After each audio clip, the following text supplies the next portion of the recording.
Now, how this got started was kind of dark and mysterious in a sense because of various reasons which we'll get into. But anyway, what happened was that the British Masonic Rosicrucian group called the Society of Rosicrucia in Anglia, or the SOC Ross as they're referred to, the SRIA. This was a group back in the 1880s and the late 1870s, 1880s. It was a group of British Masons and Masonic scholars, occult scholars, who really wanted to create a Rosicrucian, initiatory Rosicrucian tradition. And now, for those of you who don't know about Rosicrucians, I think most of you do, but anyway, the Rosicrucians were, we're never sure whether there really were any real Rosicrucians or not. This is another one of these mysterious things that sprang up around about 1600 over in Germany and through Central Europe. These broadsheets began to appear tacked up on boards that said, "We are the invisible Rosicrucians, and we walk among you, and we have the secrets of the ancients, and we will contact the leaders of the community, and all of this." And this really got occult scholars and people who were interested in this really excited in Europe. And some mysterious documents appeared, the Fama Fraternitatis and the Confessio and the Chemical Wedding of Christian Rosenkreutz, and these mysterious documents appeared, and people were trying to find the Rosicrucians to join them, but they never did. And then, of course, the 30 Years' War came up, and that sort of wiped everything out. The Rosicrucians were a very elusive idea, and we're never really sure whether they ever got together or whether they ever did exist. But after the 30 Years' War, the European the Masonry got started, both in England and over in the continent, and there was a desire among more mystically inclined Masons to create a Masonic Rosicrucian type series of degrees, or to even have Rosicrucian lodges, and they did. In Germany, they started one called the Ruby Rose and Cross of Gold, and they started it in the 1700s, the late 1700s, and actually got it going. And so it was based on a Masonic model, regular Masonic type initiations, but they were Rosicrucian. Now, what Rosicrucians were supposed to do is they were supposed to be experts in Kabbalah and alchemy, and they were supposed to be primarily concerned with healing and with good works, and they were supposed to be mystical Christians. Their Christianity was very eclectic and very mystical, not very dogmatic. But they were supposed to be great scholars and healers and doctors, and they weren't supposed to charge anything. They were supposed to do good works. And so the Germans actually started this lodge. Well, it was very secretive. Now, over in England, about 100 years later, this Rosicrucian or would-be Rosicrucian group got together, these Masons, SRIA, and they had several scholars who were trying to get this thing going. They called themselves the Society of Rosicrucia in Anglia, and they wanted to really get a program together, but they couldn't quite manage to do it. But they had a member of this group, Kenneth Mackenzie. Now, Kenneth Mackenzie was a very scholarly individual, and he was the author of the Royal Masonic Cyclopedia, which was quite a detailed and authoritative book. And Mackenzie decided that he would go over to the continent over to France and Germany, and he would find the real Rosicrucians. So he went over there, and sure enough, he got himself, because he could speak German and he spoke French, and he had these abilities. He managed, as a young man, to get himself into this very secretive German Rosicrucian lodge, the Ruby Rose and Cross of Gold. Well, he got in there, and he actually made notes on their degree system, and he made extensive notes on it. Then he went to France, and he spent some time with Eliphas Levi, who was a French magician who wrote several books on magic, which were very highly thought of by people at that time. Levi was quite a romantic. Levi made up a bunch of stuff, but it was good stuff. I mean, Levi was really considered to be an adept.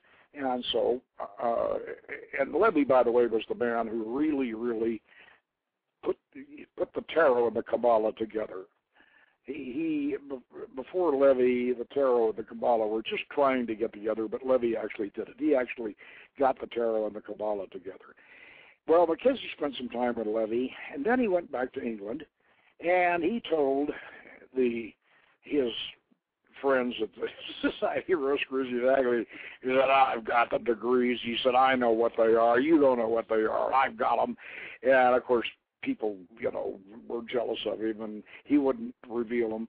Well, so on this went until Mackenzie had a reversal of fortune and was no longer able to afford his coach and four, and he was, from being a gentleman at leisure, he was now getting to be pretty poor, and he was getting sick, and his wife stuck with him, and she was very much involved in this too.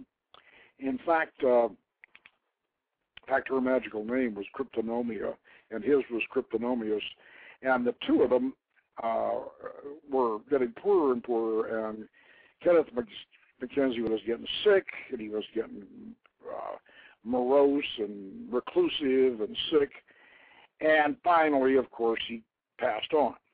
Well, when he passed on, Dr. Wynne Westcott, the coroner for East End London, who became one of the founders of the Golden Dawn, a major founder of the Golden Dawn with MacGregor Mathers, Westcott was a member of this SRIA.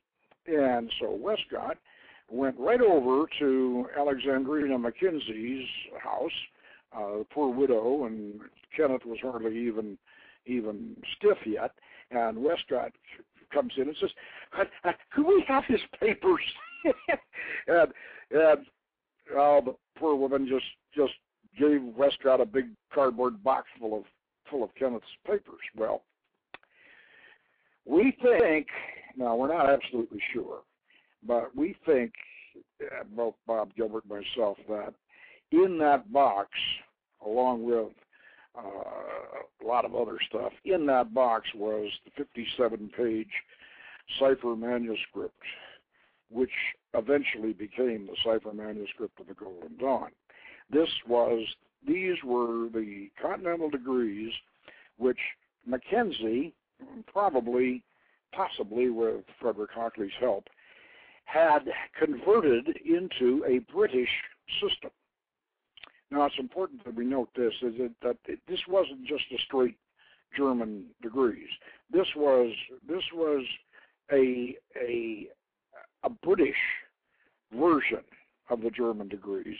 And what Mackenzie had done was he had written this out, and then he or somebody working for him had put this into cipher, into code characters. Now, the cipher that they used was an alchemical cipher from Abbot Trithemius back around 1610 or something like that. And Trithemius had come up with a lot of ciphers. He had a lot of different ciphers. He was, along with being a magical scholar, Abbot Trithemius, one of the major magical scholars, he was also a cryptographer, and he had several different codes. This was one of them. This was an alchemical cipher he had created. So they used that, and they put this synthesized German and British system into these cipher characters. So we had 57 pages of enciphered rituals and knowledge lectures.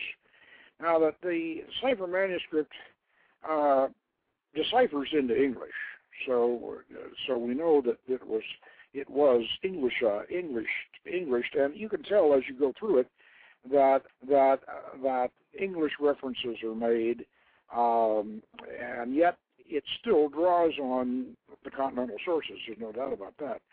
Now, Mackenzie also, in order to make it look older than it was, he did it on paper. He must have had a half a ream of old paper from about 70 years earlier. So he put it, and he did it in brown ink, and he made it look like it was older, which was pretty common in those days. Now, you understand that Mackenzie did not want, when he presented this thing, of course he died before it was ever presented, but when he presented this thing, he did not want to say, "I wrote it." He wanted to indicate that it was written by someone earlier who had already passed away. That's the way they did things in those days. If Mackenzie had said, "Okay, I wrote this," then his colleagues would have said, "Ooh, you wrote it. Oh, well, what can... well, we don't agree with you. And what do you think you know?" And all of that kind of stuff. So even though they knew that he'd been over there, and even though they knew that he had, he'd been with the German Rosicrucians, they still, if he said he'd written it, they never would have accepted it. So he wrote it in old style. Well, magic books are done this way. Lots of magic books, in fact, most of them, as a matter of fact, are attributed to somebody else. So this is a common thing. Now, let's point something out here for those of you who think that oh my gosh, if Mackenzie, faked it and all of this, that means it isn't worth anything. No. The Zohar itself was a hoax. And the reason why I say that is that Bois de Leon, who published the Zohar back in 1360, claimed that it was from an Aramaic manuscript from the second century A.D. Well, when Bois de Leon died, a very wealthy rabbi went over to his house and talked to his widow and his daughter and said, "Gee, he said, I know you're both miserably poor right now. I'll buy that manuscript, that Aramaic manuscript from you, and I'll pay you enough to where you both can get out of debt and live well and whatever, because I really want that Aramaic manuscript." And both the wife and the daughter said, "Oh, Daddy made it up." So here's the great Zohar itself, was somewhat similar to the Golden Dawn cipher manuscript in that respect. Now, I'm not trying to say the cipher manuscript is as important as the Zohar, but that's the same kind of thing. So here was this thing, and Westcott had it. He got in the box. He got home with the box, and he looked in the box, and oh my gosh, here it is. He's got it. So he calls up Mathers on the telephone. They had him in those days, and he said, "Sam, get over here right away. I've got it." So between Sam Mathers and Westcott, they looked at this and they said, "This is what we need." But how are they going to explain it to everybody, and what are they going to do? They get to get this Rosicrucian group started that they all wanted to start.